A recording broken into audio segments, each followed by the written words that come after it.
Hello, so in this video we're going to look at velocity time graphs, okay? So last time we looked at displacement time graphs, this time we're going to look at plotting velocity instead. So my graph will sort of look like this, where we have time, let's say in seconds, against velocity, which is, let's say, meters per second, okay? And we say meters per second with this notation now. It's the same as meters per second with a slash that you might be familiar with, but we opt for this now in A level, okay? Anyway, so we're going to look at plotting this. And, okay, so first of all, let me just come up with a scenario. Let's say, for example, a car is at rest, then slowly increases velocity to 10 meters per second. Okay, so think about so cars at rest, it's not been turned on, but then the engine starts and then it slowly speeds up to 10 meters per second. Then it I should say in, let's say, in 30 seconds. Okay, then I'm going to say then the car maintains this sort of velocity, this speed. So then the car maintains this velocity for 15 seconds. Okay. Then the car slows down. Okay, the car slows down to rest. Okay.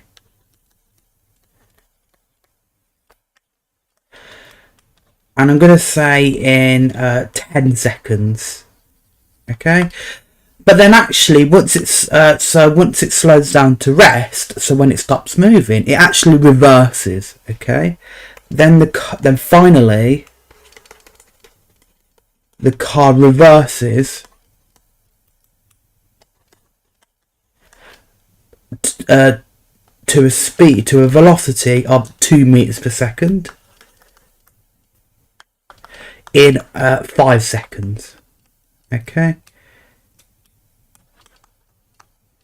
and that's it. Okay, so the scenario is essentially the car is initially at rest, it's not moving, then it slowly drives forward and then it picks up speed until it reaches 10 meters per second, and it maintains that speed, and then it slows down to when it stops moving again. But when it stops moving, it then reverses back. Okay, so let's draw a velocity time graph to represent this. Okay, so we have velocity against time.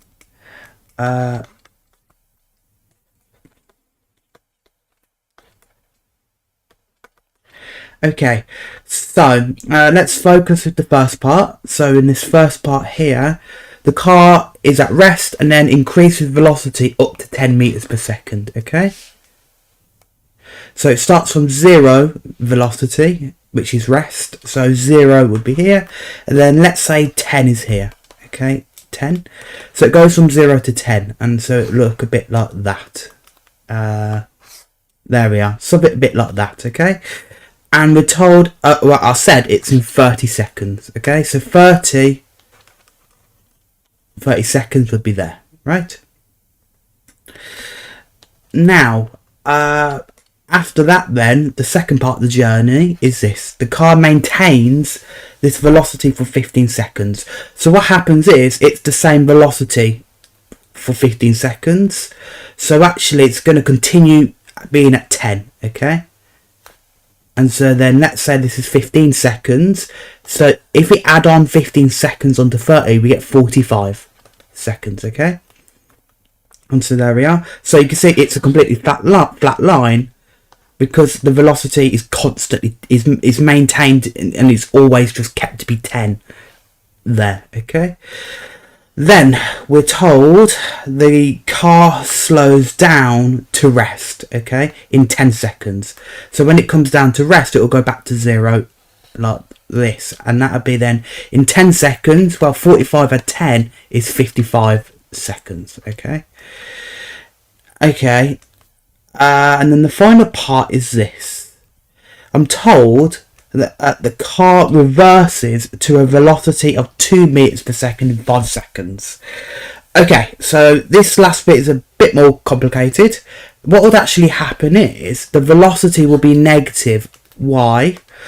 Well, as we discussed previously, velocity is the speed, but in one particular direction. So actually, what's happening here is I have a car, right? Again, a rubbish car, but a car like this. Forwards is the positive direction, right? But what's happening is when it's reversing, it's going backwards. So that's the negative direction. So the velocity of 2 is negative 2 actually. So the speed would be 2, but because it's reversing, meaning the car's going backwards in the negative way, the velocity will be negative. Okay. So that would mean it'd be negative 2. If I extend this graph then, let's say negative 2 is here. So actually, 55 there, it would look like this.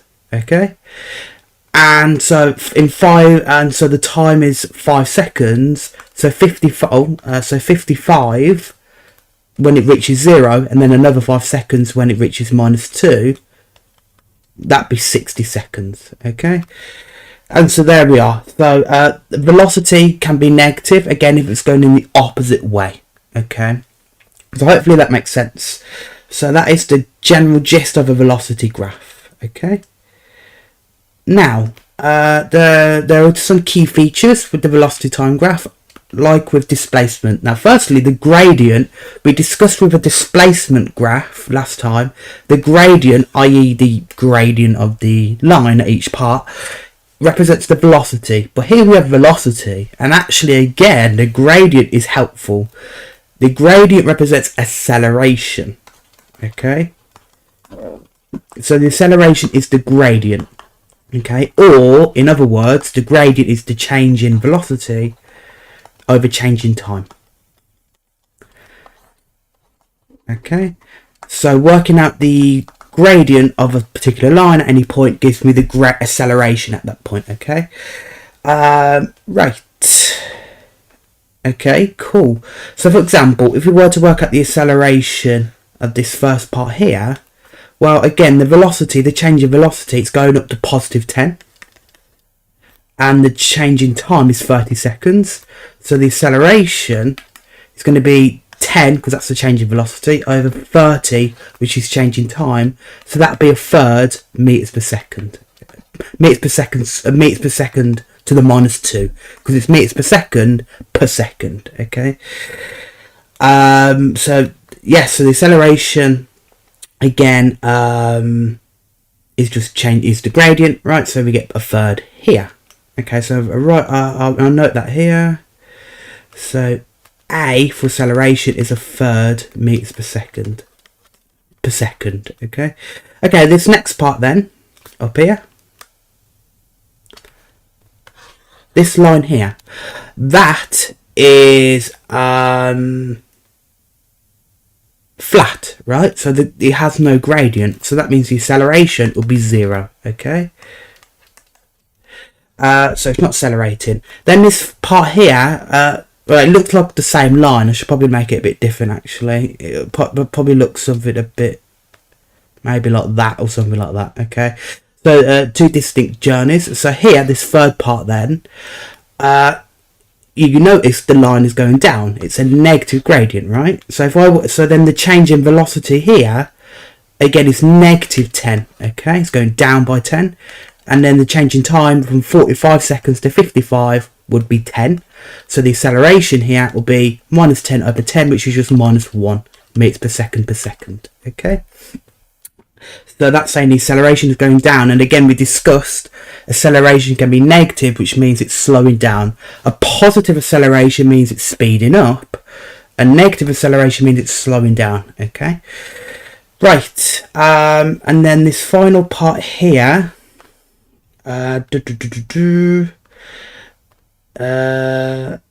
this final part here, again, the change in velocity is -2. It's going down by -2, and the change in time is 5. Okay, so the acceleration here will be -2/5. Okay, meters per second. Okay, right. So there we are. Okay, I'm going to get rid of this now because I'm going to explain something else. So hopefully you're familiar with the core idea that the gradient represents the acceleration at a particular point in the journey, right? By just calculating simply the gradient of the line. Okay. Right. The other key feature about a velocity time graph is the area underneath the graph itself, right? Now, you're probably familiar with this from GCSE. Now with displacement time graphs, the area doesn't tell us anything, I guess, meaningful, at least for this course anyway, nothing too meaningful. But with a velocity time graph, it's quite useful. The area under the velocity time graph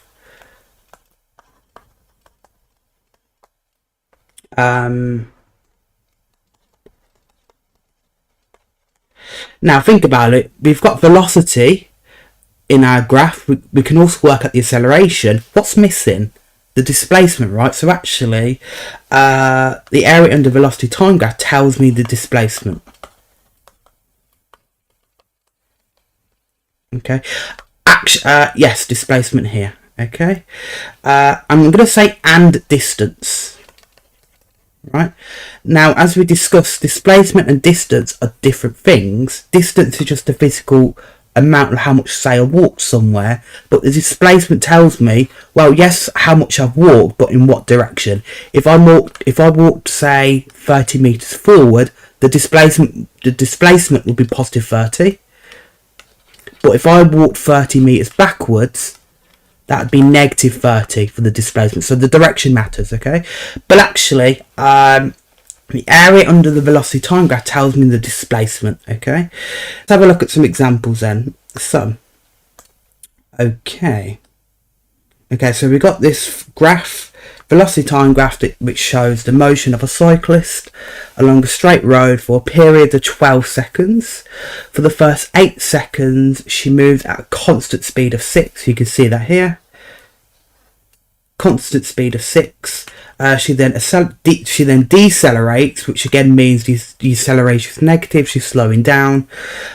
She decelerates at a constant rate, stopping at a further 4 seconds. So that's that part of the graph there. Okay, so she makes sure, so she's at constant speed of 6, and then she slows down here. Okay, part A, find the displacement from the starting point of the cyclist after the 12-second period. So the displacement after 12 seconds.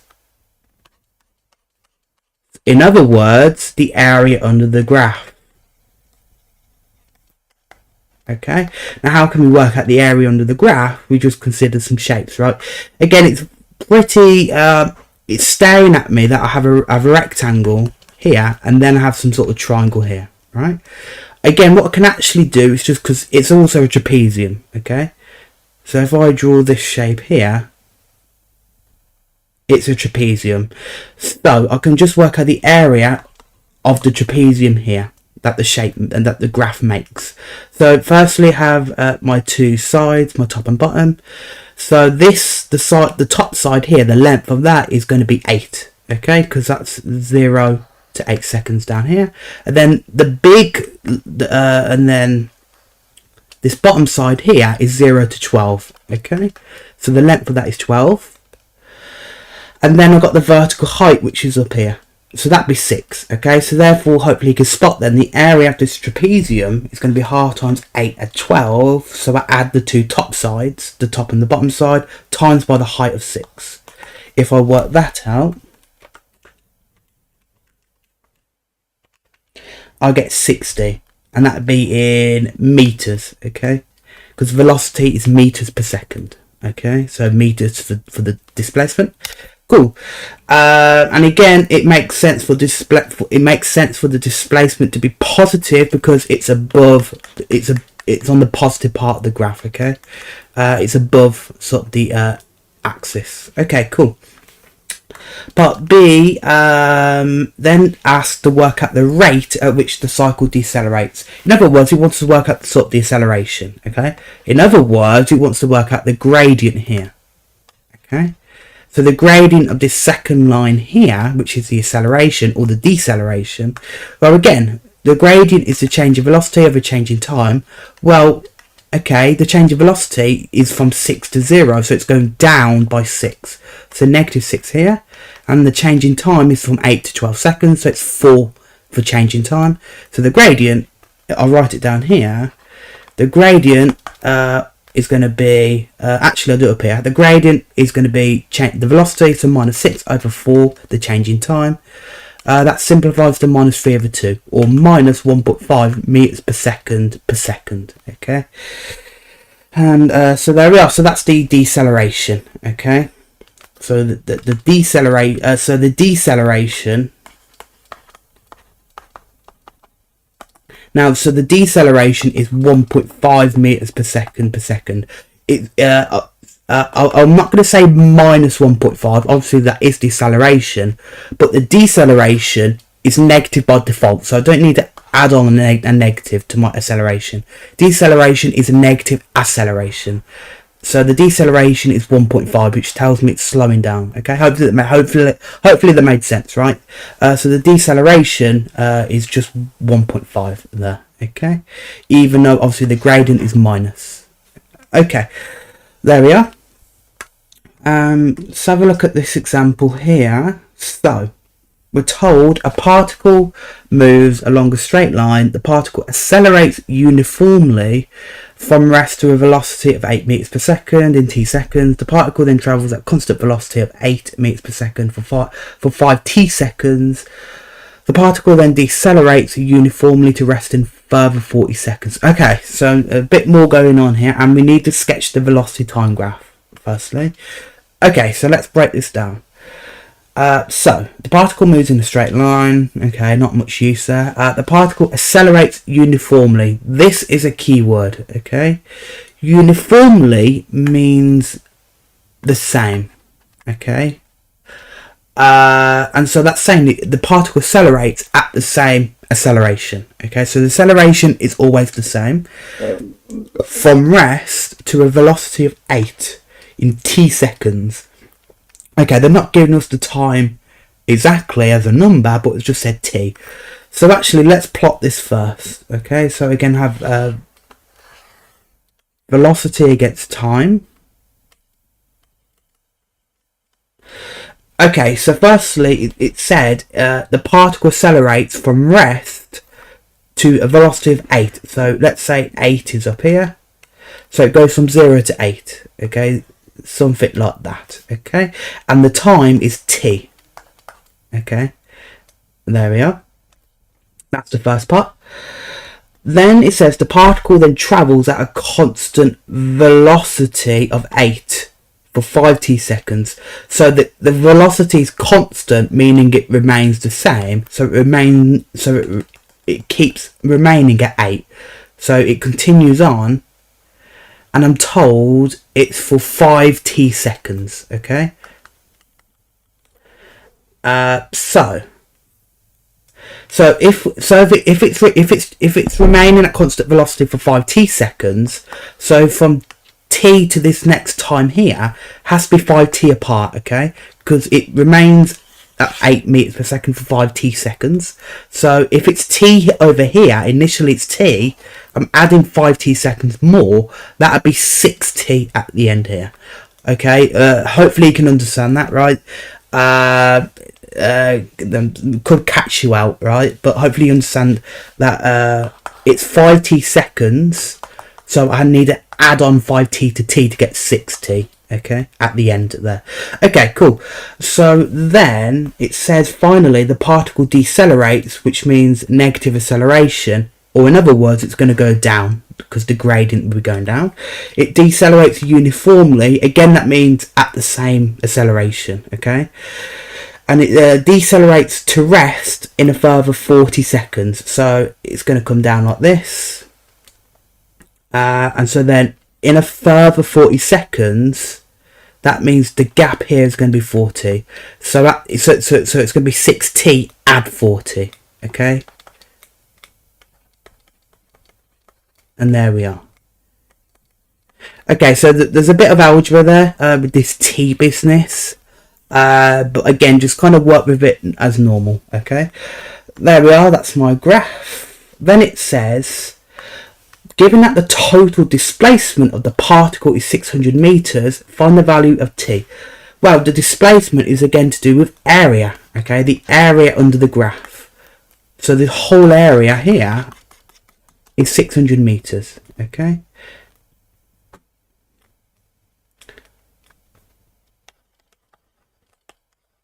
So then to work out t, well, let's use this idea of the area then, right?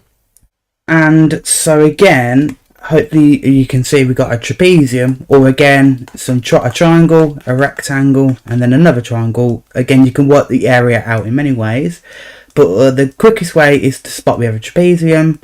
So the area, so with the trapezium, again, this top side, well, it's this length here from t to 6t, which is 5t. Okay, so 5t on the top. Again, I know we have t's in it. It looks a bit nasty, but just work with it as you normally would. Okay. If we've got some letters, we've got some unknowns, we just work out how we normally do. Okay. Anyway, so don't be too discouraged about this t business. So we've got 5t, and then obviously we've got this whole bottom side here. From 0 to 6t at 40, so obviously that's 6t at 40. So we have a half of 5t, add 6t, add 40. Okay, those are my two sides, top and bottom. Then I'm going to times by the height. Now the height is just 8, okay, that's quite nice. It's 8 here, times by 8. And there we are. So firstly, let's just simplify it. So let's simplify this. So the area is a half.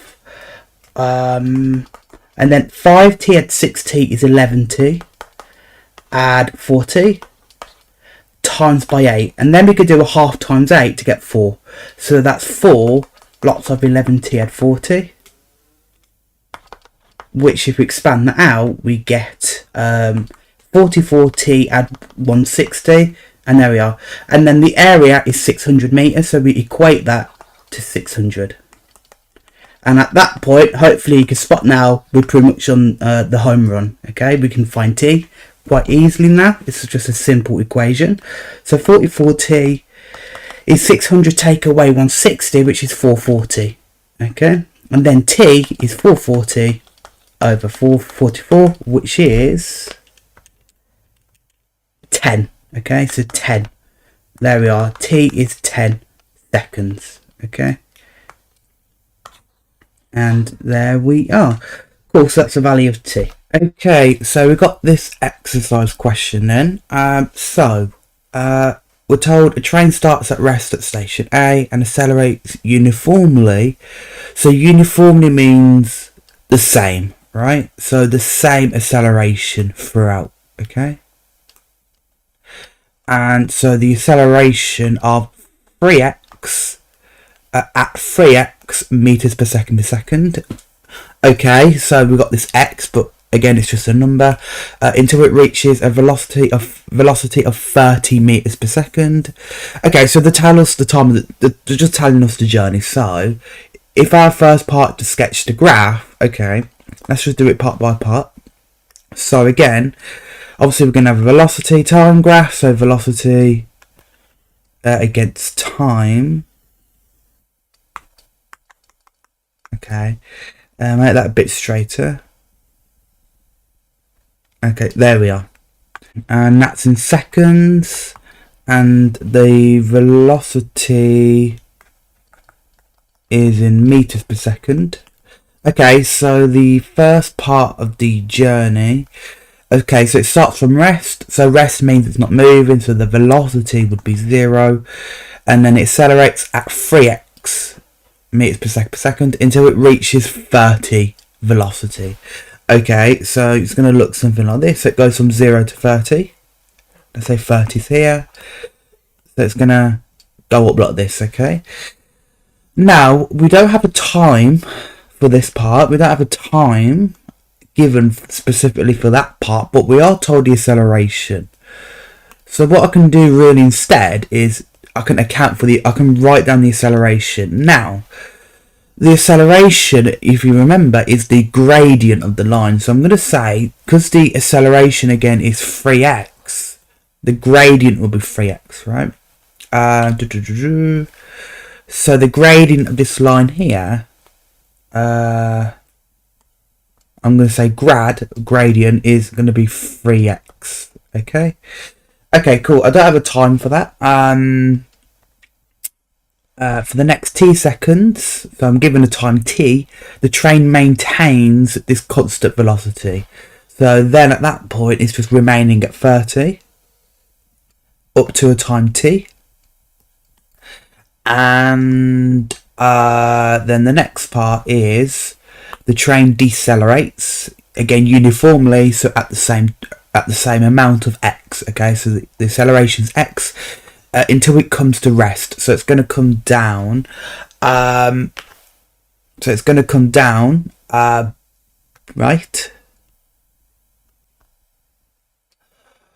Okay, but we're not given a time for it, but we're also given the acceleration of x. Okay. Now, if you look at the graph here, it's going down. So the gradient, because it's told that the deceleration is x, the gradient would be minus x, right? Because it's going down, so it'd be a negative gradient. That is because as well, it says deceleration here, not acceleration. Remember, deceleration is negative acceleration, hence the negative here, okay? Also, if you were to be a bit more, I guess, picky, because the gradient here is 3 lots of x and the gradient down here is minus lots of 1x, effectively this gradient here is a third of the gradient of the line at the start here. So really, it should be a lot less steeper. So if I adjust it just a little bit, it should look a bit like this maybe. Okay. So the gradient is minus x there. Okay, so you notice the line is less, the final line is a bit less steeper than this first line here because the gradient is lower. Okay, so that's my time. And again, I'm not giving the time for this last part of the journey here. Oh no, this should be t here. There we are. So yeah, so we're not given the time for the first part of the journey, but we are given the time between the second part of the journey, which is this capital T, and then again we're not given the time for the third part of the journey. Okay, right. We are told the distance between the stations is 6 kilometers, and the time taken from A to B. So it starts at A and ends at B. So the total time is 5 minutes. Okay, that means the total time is 5 minutes. So the whole journey spans over 5 minutes. And also the distance was 6 kilometers, okay? So remember, the distance is the area under the graph. So the area is 6 kilometers, okay? Okay, that's my graph. You didn't need to add the gradients or anything like that. You just needed to plot the velocities, basically. But there we are. Okay, hopefully that made sense. Right, now it says in part B, show that, and I need to get this random equation, right? This little ugly equation with x and t. Right. So, okay, so if you look at that here then, if you look at the times, you notice the times are a bit incomplete. I've not added the time for the first and the last part of the journey, right? Only the second part, because I was told it was this t. But what I have here is the gradient of the line. Okay, so I've got the velocity, it goes up to 30, and I've got the gradient, right? So I can actually work out an expression for this time here. Because if you remember, the gradient is the change in velocity over change in time.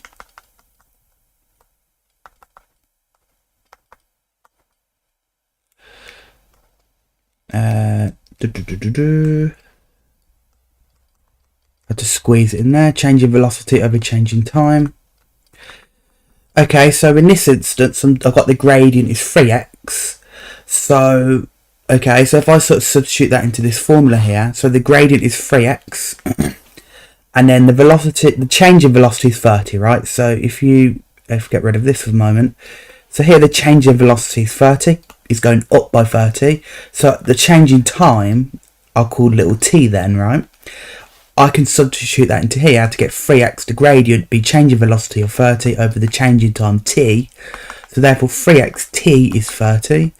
So t is going to be 30 divided by 3x, which simplifies to 10 over x, right? So actually, this time here, for the first part of the journey, is this 10 over x, okay? I can do the same for this third part because I've also got the gradient as well. So what's the time here? The time in the third part of the journey. Well, again, if I use the same formula, but now the gradient is minus x.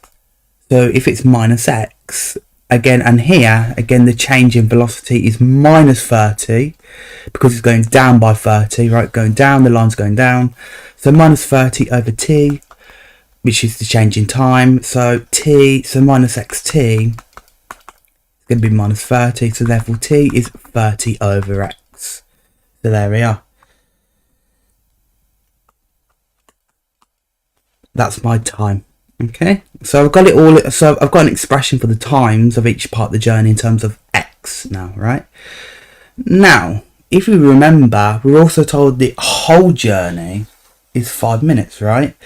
Now, this minutes is a problem because my time is in seconds. My time's in seconds, but it's in minutes. So we need to convert that into seconds.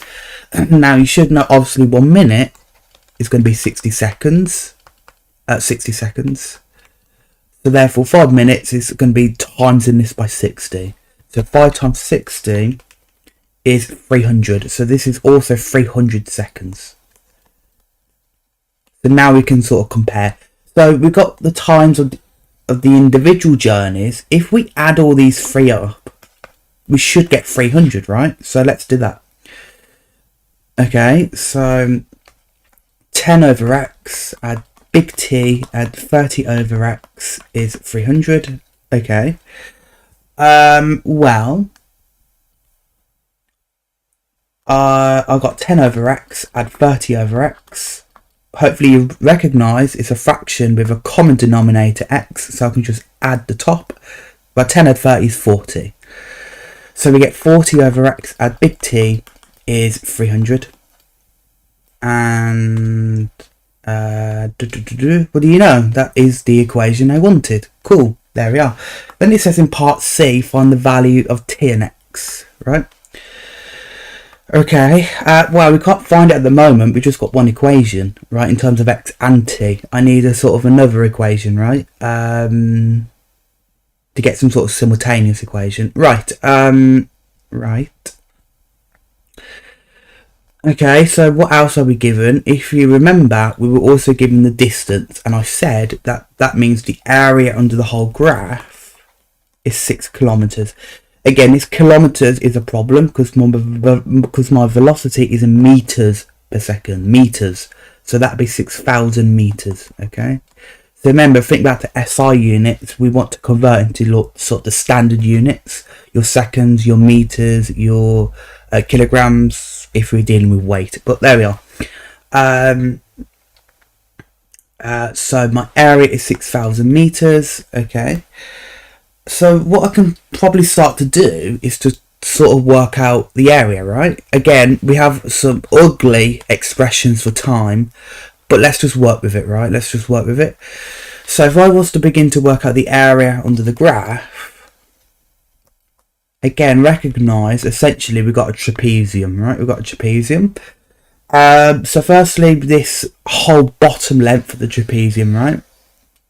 The bottom side here, that's just 300, right? Because the whole time is 300. So that's half, and then add to bottom, top and bottom. The bottom side was 300. Add, and then the top side here, well, the top side is just t, right? So this is a length t. So that'd be add t times. Then what's the height of this trapezium? The height, it goes up to 30, right? It goes up to 30. So we times by 30, and then we sort of simplify, right? Well, 30 times a half is 15, so 15 lots of 300 add t. If we expand that, well, 300 times 15 is 4,500. Add 15t. Okay, now that's the area under the graph then. Quite a nice expression, I guess, in terms of t, but we can equate that. We can equate that to 6,000, right? So that has to equal 6,000.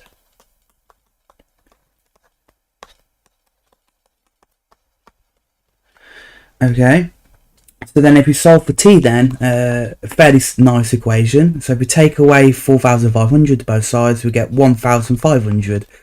Therefore, t is 1,500 divided by 15, which will get me 100. Okay, so there we are. So that's t. Now, to find x, then I can substitute that back into this this formula here. All right. So I'm going to sub t into 40 over x at t equals 300. Yes. So then 40 over x, add 100 for t is 300. So if I take away 100, I get 40 over x is 200. So then if I times across by x, 40 equals 200x. So therefore, x is 40 divided by 200, which is 0.2. And there we are. That's my value of x. There we are. Cool. So I'll highlight the values. So x is 0.2 and t is 100. Cool. Right. Part D then says calculate the distance the train travels at constant velocity. So it's not asking for the whole distance, but only the distance when it travels at constant velocity. That's going to be this second part of the journey here, right? Where it's completely flat. It's travelling at 30 the whole time. So, okay. So what it wants, to calculate the distance of the second part here, is just going to be the area of this little rectangle here, right? Between, in the second part of the journey, right? Between these two little sort of lines at the ends here. So, okay, so the area of this rectangle, well, again, the bottom's length is t, but we know what t is now. T is 100, right? We worked that out. And then this top height here, this sort of height of the rectangle, is 30 again, right? So simply we do 100 times 30 to find the area of this rectangle. So the distance is simply going to be 100 times 30. Which would be 3,000 meters, and there we are. Cool. Okay. Then it says in part E, calculate the time taken from leaving A. So again, that's going to be at the start until reaching the point halfway between the stations. So the time taken. Okay, so this one's a bit more complicated. Now, what that does not mean, if it's halfway, that doesn't mean halfway in time, okay? Again, if the journey was 300 seconds, halfway between the journey doesn't necessarily mean 150 seconds, right? Halfway. Because the first part of the journey, you might be quicker than the second half of the journey. So the only way we're halfway is if we're distance-wise halfway. So we need to find the halfway distance. Now, the whole distance was 6 kilometers, right? So the whole distance well, that's 6,000 meters, right? So therefore halfway, it's going to be half of that, right? So it's going to be 3,000 meters. So we need to find the time up to the point where it's 3,000 meters. Okay, so let's do it part by part. So this first part of the journey, what's the area of this, right? We've got a triangle, right? Now, the base of this sort of triangle here is 10 over x, but we know what x is. It's 10 over 0.2. Okay. We also know the height. The height again is 30. So the area of the first part of the journey, I'll call that 1. Okay. So the area of the triangle 1, that's going to be a half times base, which was 10 over x, which was 10 over 0.2, times the height of 30. If I work that out,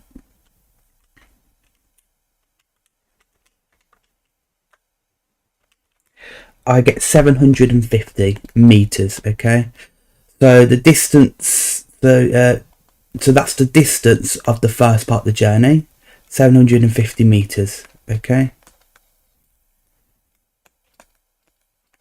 cool. Okay, then we got the second part of the journey. Now the area of this, we don't need to calculate it again because we did that in part D, right? It was 3,000 meters, right? So actually what that means at this point, if the first part of the journey is 750, then the second part of the journey was 3,000 meters.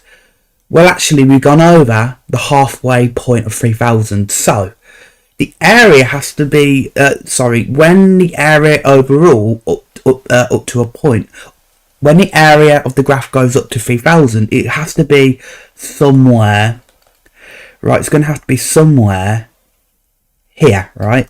I'll call that little t. Okay.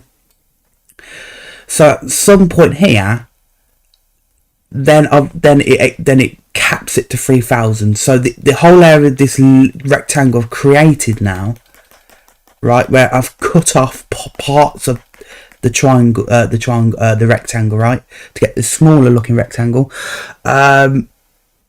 Well, what's the area of that going to have to be? If I want the first part of the journey to be 750, and then I want this second part, right? But I want the total halfway distance to be 3,000. I'm going to have to do 3,000 take away 750, right? That'd be 2,250. So I want the area here to be 2,250 meters, right? That's what I want.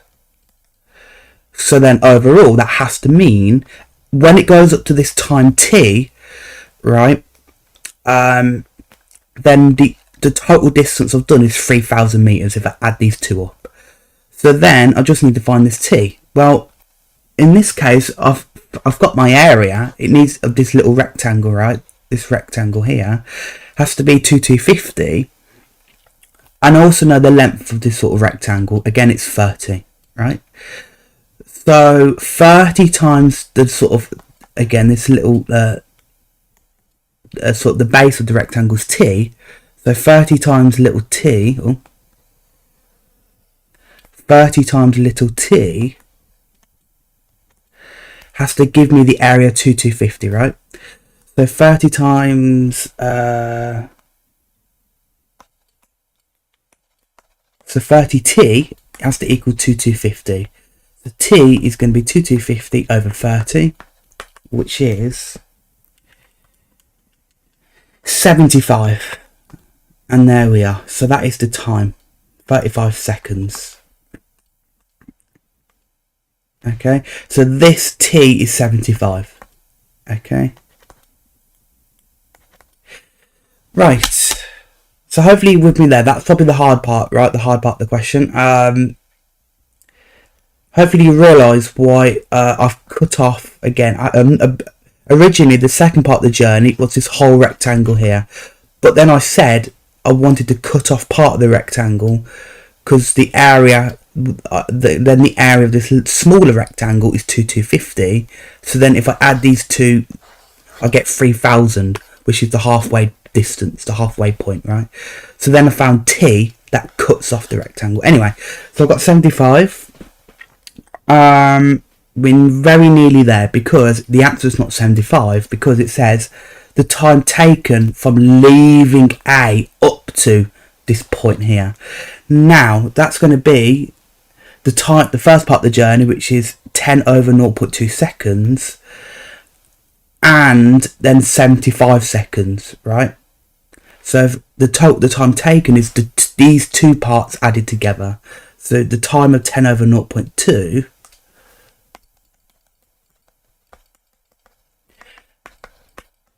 add then the 75. Okay, if I do that, I get 125 seconds, and that is my answer. Okay, right. Okay, cool. Okay, yeah, that's quite tricky last part of the question, that was. Hopefully you're with me there, that I just tried to make the area of the first part of this overall trapezium. So as a whole graph, the first part of the graph, I wanted to make the areas 3,000 meters. So the first area was 750. I then needed to make this rectangle to 250 meters to give me that. Then I found the time that cuts it off to be 75. Then I added the first two parts of time, so 10 over 0.2, which is the first part of the journey, and then 75 for the second part to get me the time taken. Okay, hopefully you are starting to get the gist of a velocity time graph right now. Again, the idea of distance, displacement, the area under the graph, the velocity obviously, and then the acceleration being the gradient. Okay, we've got this challenge question. I did also pick this because it really it does explain the more nuanced ideas of this, which I think is quite interesting. So let's go over it. So we're told a graph that shows the velocity of an object travelling in a straight line during a 10-second time interval. So you can see here from 0 to 10 seconds, right? Part A. After how long did the object change direction? Okay, so how long did it change direction? Well, you might be inclined. So change direction. So again, the whole idea is, if say someone walking forwards in the positive direction, that means the velocity will be positive, right? If they're walking slowly, but they're still walking forwards, right? They're still walking forwards, that's still a positive velocity. When, however, they turn the other way, the other direction, then it has to be a negative velocity. Now, what part of the graph has a negative velocity? It starts with a negative actually here, doesn't it? Right? At 6 seconds. So 6 seconds. That's when they change direction, which that forces the velocity to turn negative. Okay, it would not be 3 seconds. You'd think maybe it's going down, right? The graph starts going down, so maybe it'd be at 3 seconds. No, because it's still positive velocity up to that point. What's happening is it's slowing down. Okay, the acceleration, the gradient is negative, but remember the acceleration just tells me if it's slowing down, if it's negative, right? It's still moving forward, but just getting slower. Okay, when it physically switches direction is at this point here when it goes negative. Okay, cool. Then part B, work out the total distance travelled by the object. Okay, so the distance is going to be the area under the graph, which is the first part here and this second part here. Okay, now this first part, obviously we've got a trapezium, so if I split this into 1 and 2, alright, so I need to work out these two trapeziums I've got. So the area of 1, so the first trapezium here, again this height, this length is at the top here is 1, because we go from 2 to 3, so the change is 1. Okay, and then this whole height here, the whole bottom length here from 0 to 6 is 6. Okay, so then the area is going to be half of 1 at 6 times the height. Now the height is 3. Okay, so if I work that out, just put that in the calculator, I get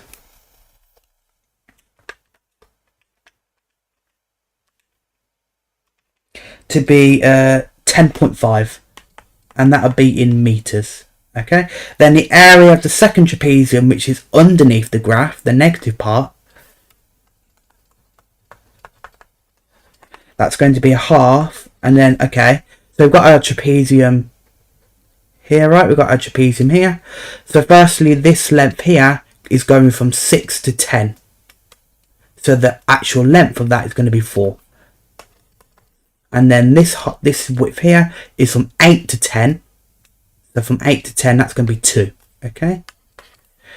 And then we've got the height lastly. The height, so that's going to -2, but the height is just 2. So times that by 2. Okay, so hopefully that makes sense. And so if we work that out, so we have a half of 4 plus 2 times 2, we get 6, and that'd be meters. Okay, so the distance then is these two added together. So so the total distance is going to be 10.5 add 6, which is going to be 16.5 meters. Okay. Then part C, it says work out the displacement. So it's not distance, it's displacement from the starting point of the object. So starts at 0. So the displacement from the starting point after 6 seconds. So after 6 seconds, well, actually, it's just the same trapezium here, the first trapezium here. We can just copy our answer then, right? So the displacement is just simply going to be 10.5. Because that was the area of 1 here, the first trapezium. Then it says after 10 seconds. So after 10 seconds, it's both the trapeziums combined. Okay, so the first one, so that's 10.5.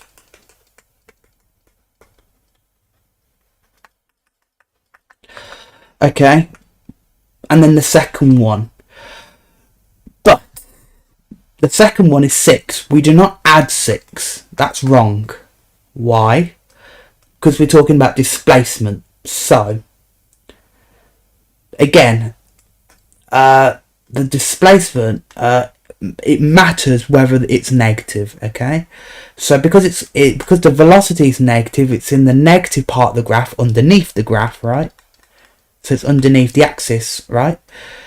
The displacement would be negative here. So the area we have, which we know is 6, right? The area was 6 here. We have to make it negative because the velocity is negative. Okay. So the displacement will be -6 here. So the distance will be 6, but the displacement is -6 because distance must always be positive, but the displacement can be negative again because it incorporates the direction what you're moving. So because again this second trapezium here is in the negative part of the graph, it's the negative velocity, which means essentially we need to make it negative. So the area of the displacement of that part, it would be -6. Okay, and so that would be 10.5 take away 6 to be 4.5.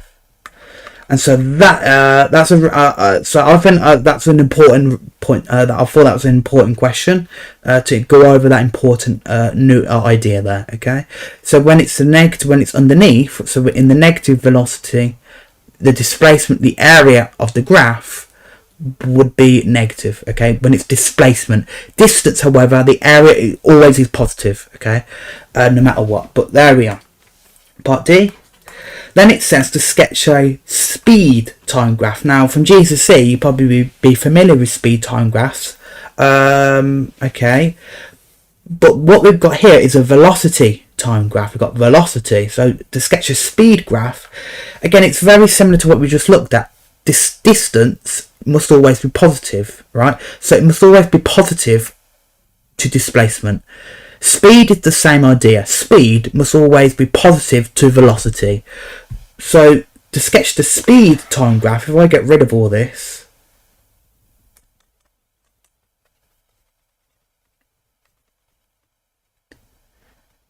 okay, if I was to sketch the speed graph, But firstly, speed is always positive. So we have this part. So the velocity here. Let's say we have 3 here. So again, the first part of the graph is positive anyway, right? So it's positive velocity. It's above, right? So the graph is above the axis, right? So it'll go, again, it'll reach the 3. And then, so that'll be at time 2. And then at time 3, be there. Then it would go back to 0. And at time 6. But then it goes negative, right? The graph goes negative. So negative velocity, but the speed must always be positive. What we essentially do is just flip it to be positive. So when it reaches, when it reaches -2 velocity, the speed will reach to 2. Okay, so it will reach back up to 2 in 8 seconds, and then it will remain at 2. Okay, so that will be my speed graph. Okay. So the speed graph just makes the negative velocities positive by essentially flipping it. The negative velocity part, it flips it to the positive. Okay. So there we are. So if we're given a velocity graph, we can easily then work out a speed graph by just flipping the negative parts. Okay. But it's a challenge question. It doesn't really come up. You only really expected to know velocity and displacement graphs. But there we are. Okay. Okay, so we've got some exam questions then. So we are given the velocity time graph of 2 children, Pat and Sam, P and S, and their velocity time graphs. And basically the idea is they start from rest at the same point at the same time and then cross a finish line. So they're both running in some sort of race, right? So they both start at the same time and then they finish at the end at the same time. Okay, and basically we're just given a bunch of information, right? So we're told that Pat accelerates at a constant rate from rest for 5 seconds until reaching a speed of 4, and then maintains a constant speed of 4. So we can see all this on the sort of the velocity graph, right? We're told both children take 27.5 seconds to finish the race. You can see that there. Okay, so let's have a look at the question. Explain why the areas under the 2 graphs are equal. Okay, so obviously we've got 2 different time graphs in one. So we've got Sam's velocity graph and Pat's velocity graph. Now the areas under both of their graphs are equal, while the area under a graph is to do with distance. So the area under the graph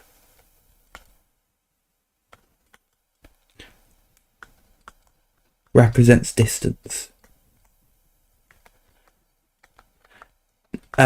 Technically displacement, right? Because it's velocity, displacement, but because it's all positive, it's all in positive velocity, it's all above the axis, right? It's all distance anyway. It's all positive, so it's distance here. Okay.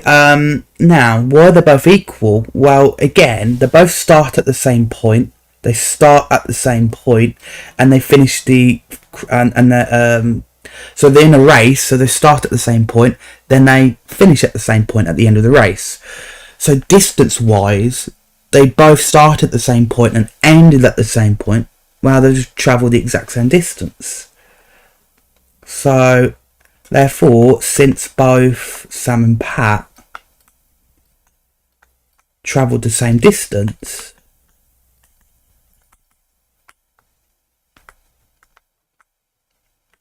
the areas under their graphs would be equal.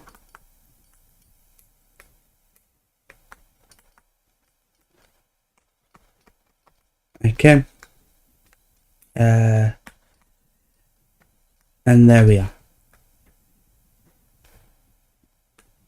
Okay, then in part B, it says to find the acceleration of Pat during the first 5 seconds.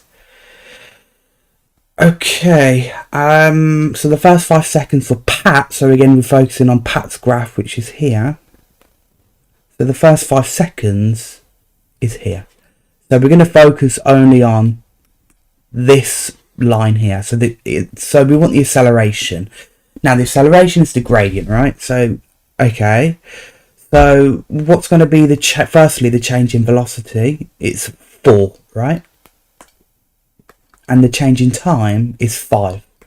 Therefore, the acceleration is change in velocity over change in time, 4 over 5, right? Oh.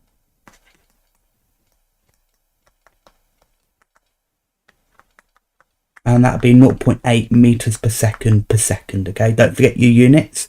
Remember, with acceleration, it's meters per second per another second, so it's s to the minus 2 there, okay? Part C, okay, we're done with that. Part C, it says to find in meters the length of the race. So the length of the race, in other words, the distance they travelled. So as we discussed in part A, we can both the areas under each graph are equal, so let's just use one of them. Okay, so again, let's use Pat's here, right? If I draw it again, a bit rubbish. There we are. Now I could use Sam's, but the problem you'll see with Sam's graph is there's a variable x. Okay, I don't know what x is. Okay, but Pat's I know information about. I know the velocity is 4 and the time is 5 here. Anyway, so if I work out the area under Pat's graph, so Pat's trapezium, it's going to be this whole area right under the graph, blah blah blah. So if I was to work out that, right, it's a trapezium, right? So firstly, what is the bottom length? That's going to be 27.5. That spans 27.5 seconds. And then this length here. Okay, well, the top length here, well, that's going to be 27.5. Take away 5 seconds here, right? So if the whole if the whole time is 27.5 and the first part is 5, then the remaining part here has to be 22.5, right? So 22.5 up here, right? Okay. And then the height, lastly, well, again, the height is 4. So then the trapezium, the area, the distance is equal area under the graph. And that's going to be a half of 27.5 at 22.5 times the height of 4. So if I work that out,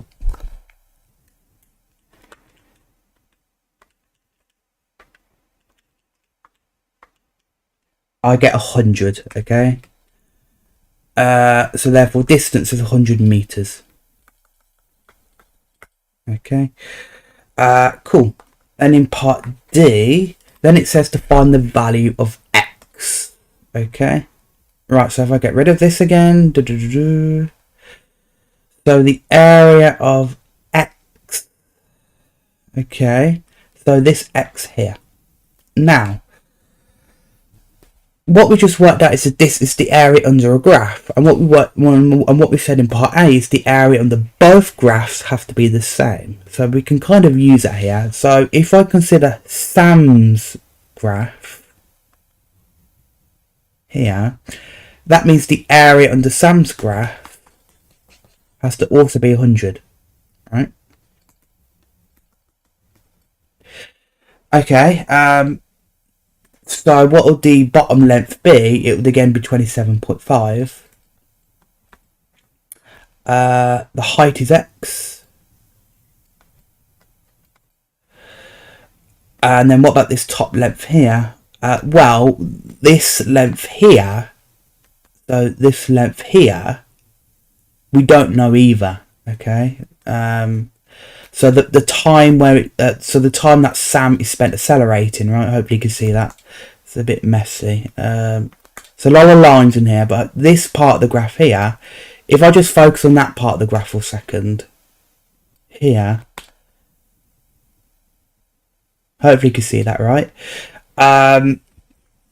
That part of Sam's graph when Sam is moving right up to x, right? That when it's accelerating, right? We don't know what the time it takes. We don't know this time here, so we're kind of stuck. We're stuck, but we have some information though. We're told that Sam accelerates at the rate of 1 meters per second. So we've got the acceleration here. So the acceleration of this line is 1. That means the gradient, right? The gradient is 1.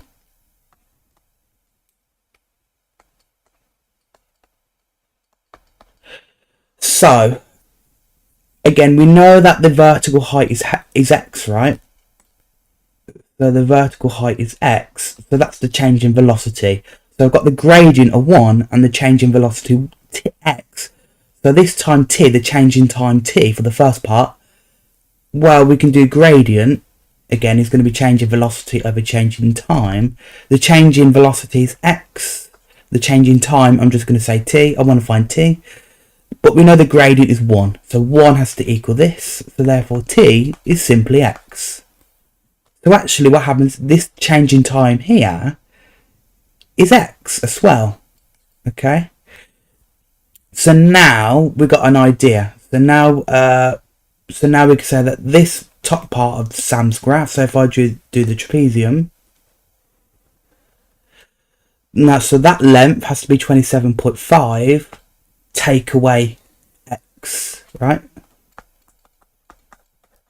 Because if the whole graph is, I don't have much room here. There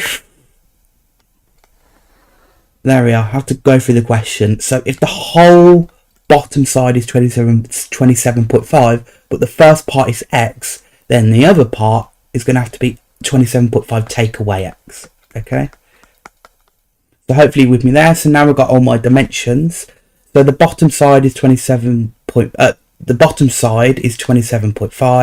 top side is 27.5 take away x, and the height is x. So the trapezium, the area of the trapezium, so the area of Sam's graph has to equal a half of 27.5 and 27.5 take away x times by x. Okay. So if I simplify this a little bit, I have a half of 27.5 at 27.5 is 55 take away x times x. And then if I expand that, I get 55 over 2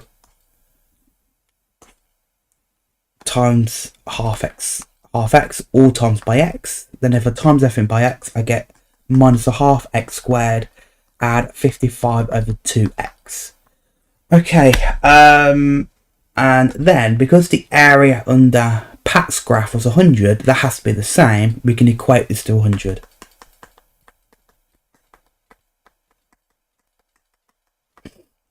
Okay, so then we've got a quadratic equation, and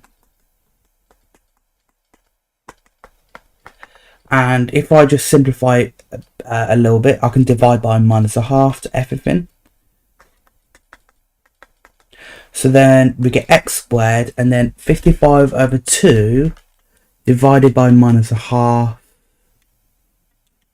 is minus 55x, and then minus 100 divided by minus a half is positive 200 equals 0.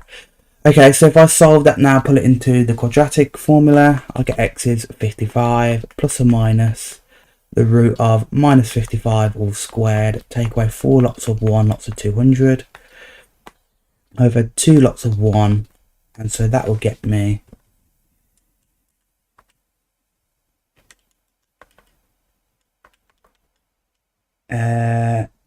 either 51.085 to 3 decimal places, or x is going to be 3.915 to 3 decimal places. Okay, so we've got two solutions, and they both seem plausible, right? They're both positive, nothing on the surface wrong with either of them. Which value of x should we take? Well, think about it here. X here, we have x. So if I get rid of this to show you, if we have the length x here, but the time has to go up to 5, so x has to be less than 5. You can also see in the velocity, if x is here and 4 is above x, x has to be less than 4, right? So so there's a condition that x has to be less than 4.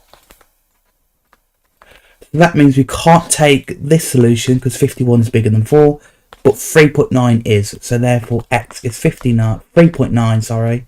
3.9 to 3 significant figures. Yes, to 3 significant figures, okay? So hopefully that made sense at the end there. So once we found x, also x has to be less than 4, okay? Because 4 is above x on the graph here. Okay, so there we are. Okay, so we've got this final exam question here.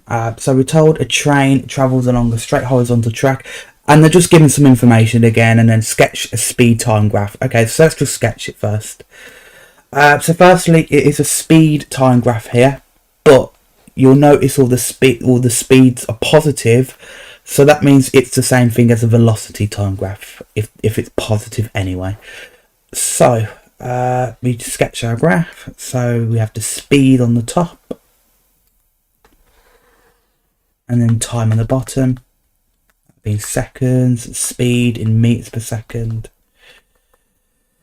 Okay.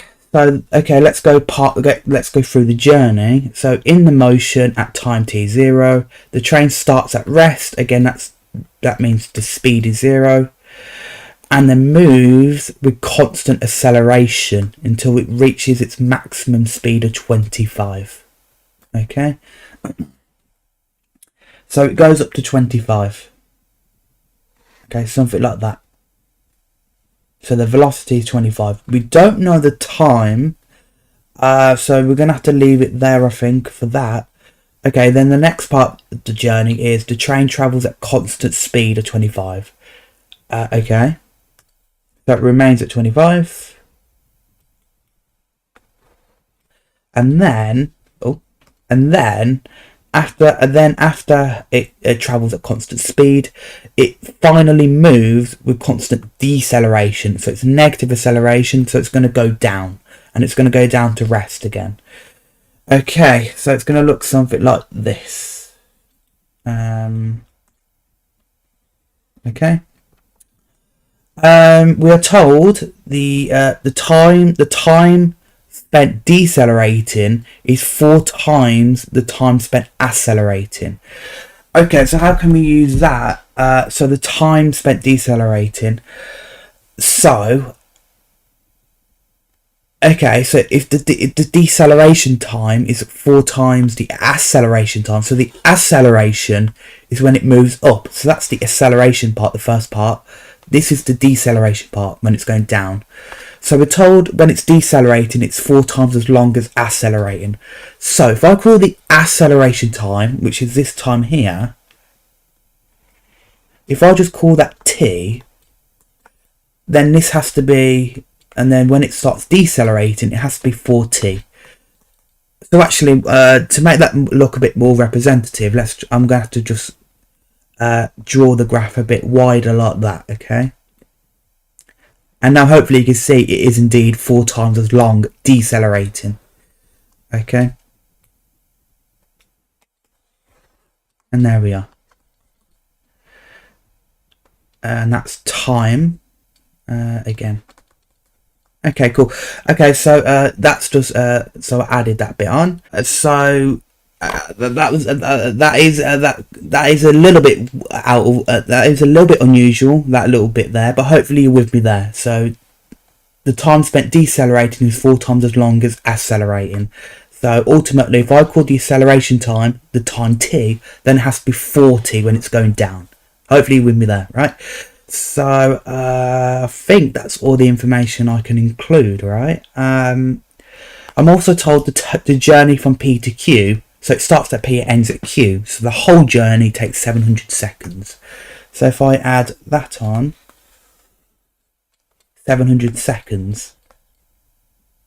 Now what I can actually do is kind of work an expression for this as well. Because if I know that the first part is T and the last part is 40 and the overall 700, this part, the second part has to be 700. The whole journey, take away the 2 times. Take away 40, take away T. Which is take away 5T. Right, and so there we are. So we actually got our times as well. Cool.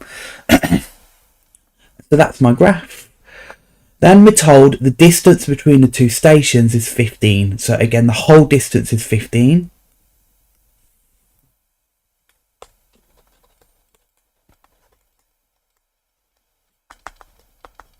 Kilometers, but again we've got meters per second. So meters, that's 15,000 meters, right? So that means the whole area under my little trapezium here, the area has to be 15,000. So then it says in part B, show that the time spent accelerating is 40 seconds. So the time spent accelerating is just this time here. Okay, but we're given the area. We're given the area under the graph. So maybe let's use that. Okay. So the area under the graph, again, we've got a trapezium. So we've got this trapezium. So again, the whole bottom side of the trapezium is 700 seconds, right? It's 700 seconds. So that's my first side, 700. And then this top side here, well, that's just 700 take away 5t, as we discussed, right? Oh, you can see here, 700 take away 5t. And then my height is 25, okay? 25 there. So now I've got my three sort of dimensions. I've got my two bottom and top sides and my height of 25. So I can plug that into my trapezium to get the area of the trapezium to be half of 700. Add 700 take away 5t times by the height of 25. Yes, okay, cool. So if I just simplify this, well, a half of 700 is 700 is 1400 take away 5t times by 25. Then I can do 25 over 2. So 25 times a half is 25 over 2 of 1400 take away 5t. Then if I expand that, well, 25 over 2 times 1400 is 17,500. And then minus 5 times 25 over 2 is minus 125 over 2 lots of t. Okay, so that's my expression for the area of the graph, but I'm told it's 1500. So I equate it to 1500.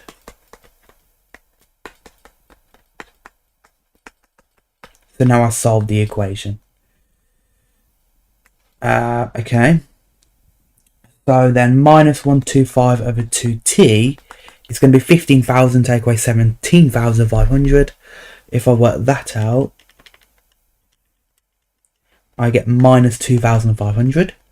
So then if I then do t, I divide by minus 125 over 2. If I put that in a calculator, I get t is 40. And what do you know? T is 40. There we are. Cool. We got there. And so now that we know T is 40, we can start to fill in some information. So T is 40 here. Then here is 700 take away 5T. That's going to be 700. I'll do it somewhere here. 700 take away 5 lots of T. 5 lots of 40. That's going to be 500. Okay.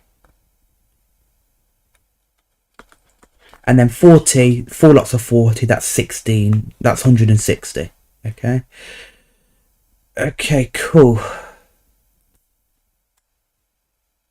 So I can get rid of some of this now. Okay, cool.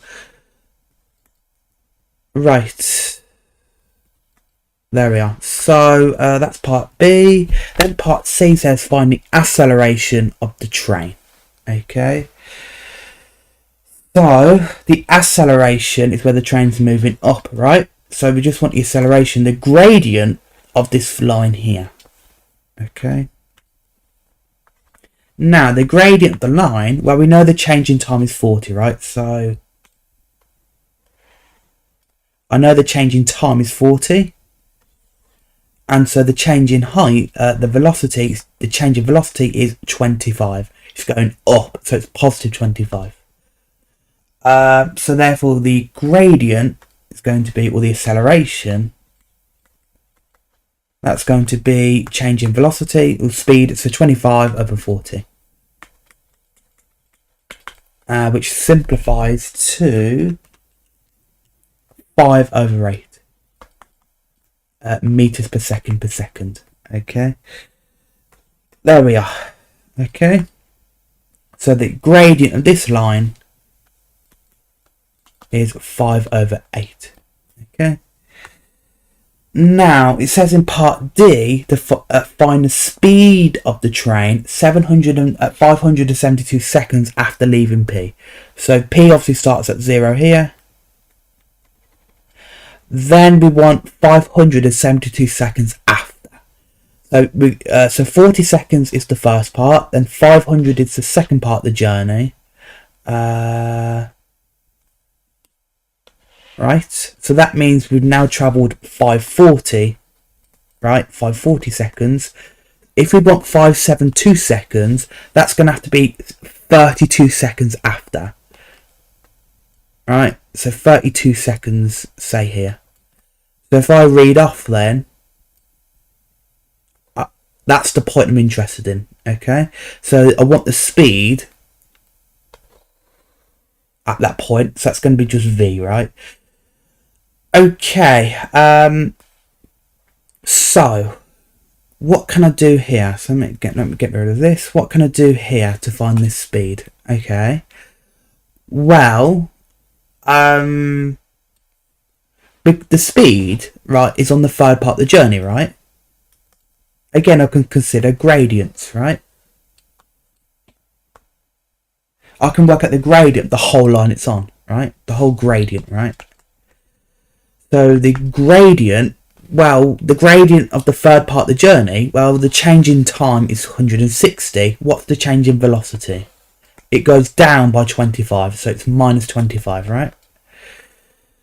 Okay, so I'm just focusing on the whole third part, the whole third line here. Okay, so the whole velocity, it goes down by minus 25, and it changes time by 160, right?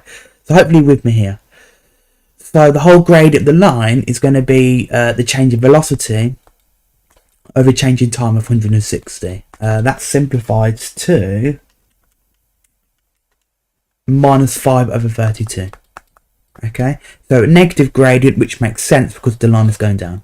Okay, so that's the gradient of the whole line, right? This line here, again, by doing changing the whole velocity over the change in the whole time. So minus 25 over 160 here. Okay, so what I can do here then,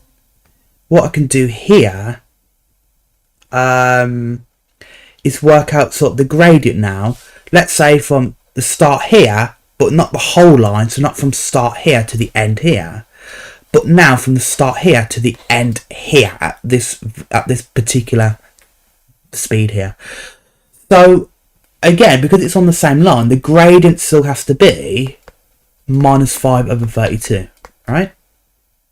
But I know the change in time. I know the change in time is 32 seconds. So what I can do here is I can find the change in velocity. So then the gradient of minus 5 over 32 has to be the change in velocity over change in time. But I know the change in time is 32 seconds, right? There. So then the change in velocity, which should be here,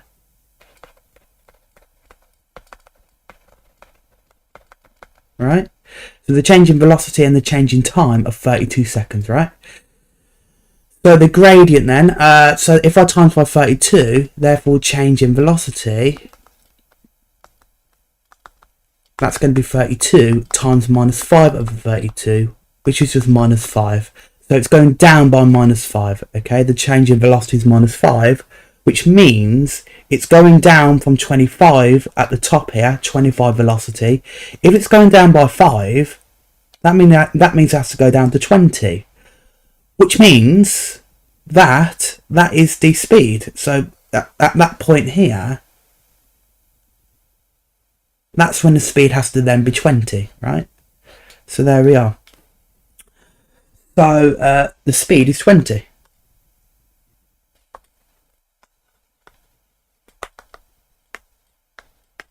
Okay, that was quite tricky, that was as well. Quite a tricky part of the question there. Okay, so we're there. Now, then it's asking for one limitation to the model. Okay, so again, you do get these questions. So the limitation of the model. Okay, so the main theme with what's going on here, and with all the questions we've seen so far, actually, the main theme is it's talking about constant acceleration and also to be constant speed at certain points as well. So stuff remains constant pretty much, right? Nothing really changes apart from 3 particular points, right? About 3 parts of the journey. But for example, in 160 seconds, you're saying the acceleration is completely the same no matter what. And for example, here, in 500 seconds, you're saying the velocity is not changing either. In reality, are things going to just remain constant for a large period of time? No. You know. For example, if you've got a train, there might be influxes of air resistance. It might be windier. It'd be constantly changing, right? The forces acting on the train, or the train driver might just step up the engine at various points and stuff like that. Things constantly change. In the real world, things aren't just ideal. They don't just remain as they are. The speed and the acceleration will constantly be fluctuating, right? So that's the problem with the model. So the limitation of the model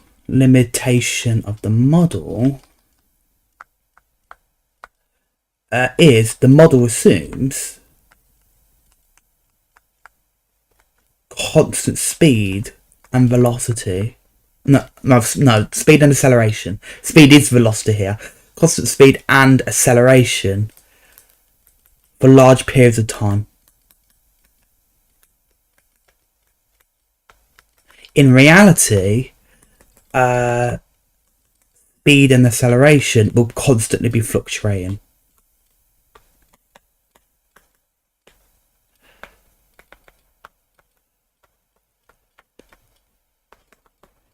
It doesn't have to be large fluctuations. I'm not saying you're going from like 1 mile per hour to like 100 miles per hour. It could be very minute, but it's not going to be perfectly the same all throughout. It might be like 37 miles per hour, then 37.2, something like that. But it doesn't have to be completely the exact same speed the whole time, right? So it always fluctuates, and we call that variable. Okay. So technically, variable acceleration and speed, it varies all the time.